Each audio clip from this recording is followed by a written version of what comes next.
Okay. Magandang gabi po sa inyong lahat. And chika vlog na naman tayo. Gusto ko lang pong mag-share sa inyo ng mga upcoming plans and mga mangyayari na rin, no, sa inyo. Kasi i-feature ko rin or ipapakita ko rin naman dito sa vlog eventually. Pero sa mga friends ko na friends ko rin sa Facebook or Instagram, recently nag-post kami ni Teens ng opening ng opening ng SM San Pedro. Bagong mall po siya sa San Pedro, Laguna. And kung nakita nyo yung video, ito i-edit ko kasi, so inilagay ko siya sa una. Video siya nung contract signing namin ng restaurant ba tawag doon? Restaurant na rin siguro tawag doon or food food company na Takoyadon. Ayun. Si Takoyadon, Japanese food siya na nag-o-offer ng takoyaki, donburi, ano pa ba? Yakisoba, and I think may ramen na yata kami. Kami na rin pala 'yon. May ramen na yata. Okay. So i-check natin 'yan. Pero anyway, Japanese food siya, no. So right now, ang Takoyadon ay meron ng I think nasa 40 plus branches na siya all over the Philippines. Okay? So, ayun, yung video nga na pinakita ko, yun po yung nag-contract signing kami. Dahil po nag-franchise po kami ng Takoyadon. So, when it comes to price, na lang po muna natin, wag na po muna natin pag-usapan. Pero, malaki-laki rin po yung nailabas po naming pera dyan.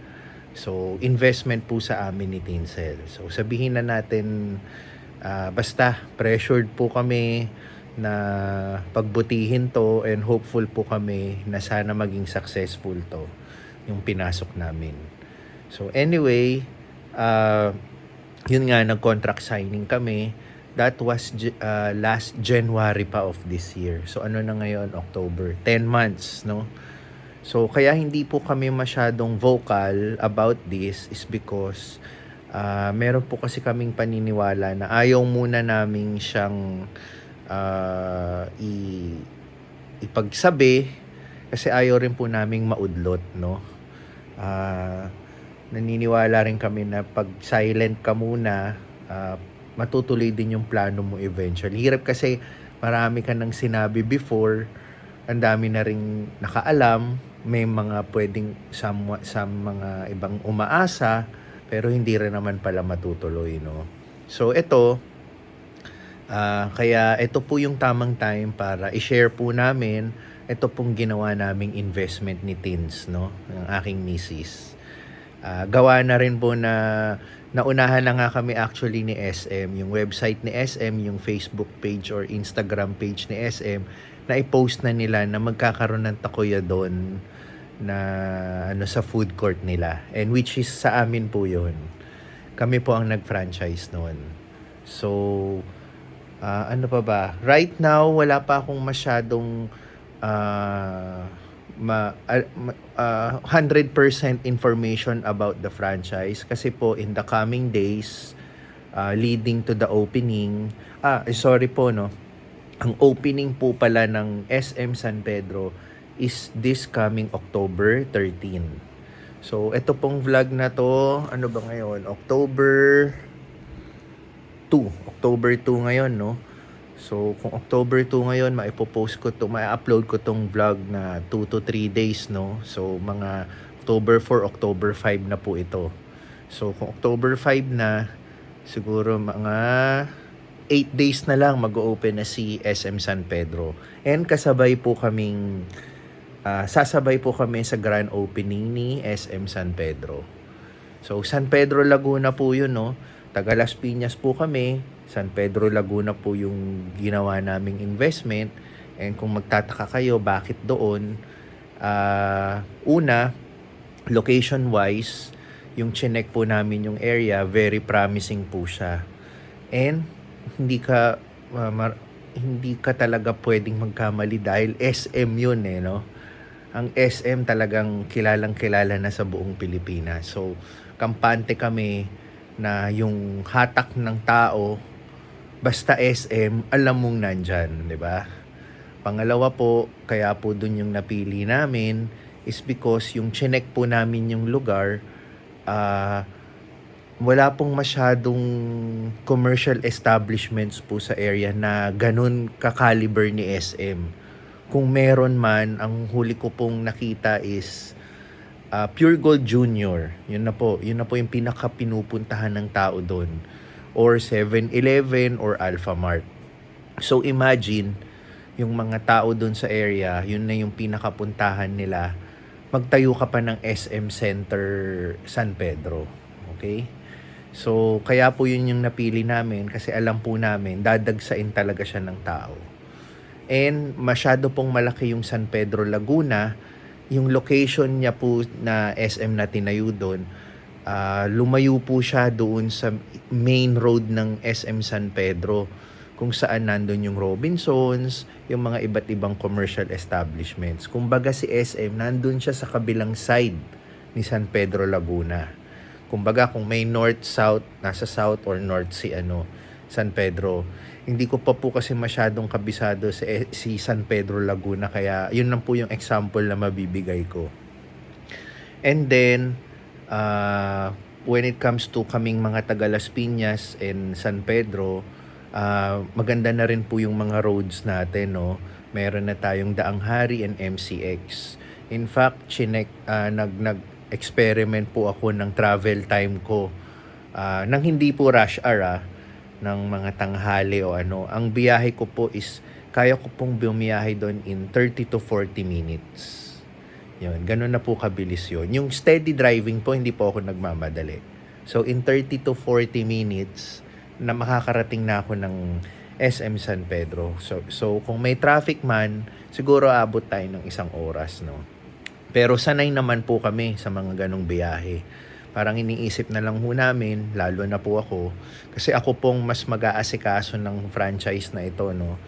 Yun, lalo na po ako, ang thinking ko na lang is parang nagtatrabaho lang ako from Las Piñas, pupunta akong Maynila or Makati or BGC, na same din po yung travel time or worse pa nga kung doon ka pupunta. So anyway, ayun po yung mga factors na kinonsider namin kung paano po kami napaabot sa desisyon na pinili po namin si SM San Pedro. Yun. Siyempre po yung una, naghanap din po kami ng lugar dito sa Las Piñas, pero may mga ilan-ilan na rin pong Tacuyadon branches dito sa Las Piñas. So kung maglalagay pa kami ng isa, hindi na healthy yung magiging competition namin dahil dikit-dikit na kami, no? So nag-explore talaga kami doon sa area and masasabi namin may Tacuyadon doon sa San Pedro Laguna pero nasa Robinson siya. Pero tulad nga po ng sabi ko, nasa kabilang side siya. So, sakop po talaga namin yung market na kami pong magtatayo ng Tacuyadon doon po sa other side of San Pedro Laguna. So, yun. Ano pa ba? So, i-update ko naman po kayo sa mga susunod na vlogs ko. Kung ano po yung mga mangyayari po dito sa franchise namin. Kasi po, in the coming days din po, magkakaroon po kami ng orientation. I-orient na po kami about the whole company itself, the products. Ayun, tapos nag-i-start na rin pong mag-hire sila ng mga crew members na magtatrabaho po sa amin sa SM San Pedro. Ayun. So, leading up to October 13, sobrang magiging busy na po talaga ako. And syempre hindi pa rin po mawawala yung existing naming negosyo ni Teens, ang Teensel Pan and Ready Hit Go. Nandyan pa rin yan. Kaya bahala na si Batman, no, kung paano namin aayusin yung schedule na yan, considering meron pa kaming existing business. So, ayun, papasalamat po ulit kami kay Lord, kay God sa opportunity na naman pong naibigay sa amin. And very thankful po kami and very grateful po kami sa mga blessings na nangyayari po sa buhay namin. And sa inyo pong viewers, kahit ilan lang tayo, ayun, salamat po sa laging pagsuporta at sa panonood ng aking mga vlogs. Ayun. And ano ba? A shout out po kay Miss Yoli. And andali hanapin ko po Ayun, chinek ko pa. Shout out po kay Miss Yoli and Sir Ding. At nanonood din po kayo. Sabi po yun ni Tita Loy. Thank you po sa panonood po lagi ng vlogs ko. Yun lang po muna yung information na maibibigay natin about sa aming bagong business venture ni Teens, ang Tokoyodon.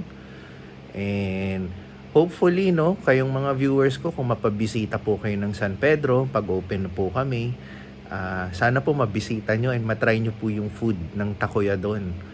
Pero since yung may ibang po ng Catagalagas Piñas, meron po tayong mga Tokoyodon sa BF Resort branch, sa BF Resort, sa SM South Mall, sa BF Pilar, may Tokoyodon po doon. Saan pa ba? Sa Manila area, meron po sa BGC. May nakita po akong Tokoyodon doon po sa Venice Mall, Venice Grand Mall ba yun? Ganon. So, marami na rin po talagang Tokoyodon. And all over the Philippines, alam ko sa province, meron din po. Pero habang nagvo-vlog po ako sa mga susunod na araw at nakapag-orientation po kami, mas marami pa po akong matututunan about this company at i-share ko po sa inyo. Ayun. Pero for now, again, yun po muna yung information na maibibigay ko sa inyo. And pag-pray nyo po kami sa amin pong, sana po maging successful po itong ininvest namin. At sana po talaga, kasi hindi rin po biro yung nailabas po naming halaga dito. Kaya talagang pagbubutihin po namin para po hindi naman po sayang, no. So, yun lang po. Salamat po. Ingat po kayo palagi. Oo nga pala. Nakalimutan ko idagdag. Shout out kay Clarice and kay Johan, no, sa UK. Hindi ko siya nabanggit last vlog ko, yung mga taga-ibang bansa na suki natin sa panonood. Pasensya na kayo. Also, yung bayaw ko po sa US, si Titos and si Kay. And ang kanilang napaka-cute na anak na si Mateo. Again, pasensya na kayo kasi simultaneous yung simultaneous akong mag-vlog. Minsan pag nagsalita na ako, no, ang hirap alalahanin lahat. Pero nabanggit ko naman yata, no, hahabol ako sa mga susunod na vlog katulad nito pag may nakalimutan ako. So, pasensya na po ulit kayo. Pero, ayun, good vibes tayo. Salamat po ulit sa inyo sa patuloy na panunod ng vlogs natin. Peace. Peace pala, hindi okay. Peace.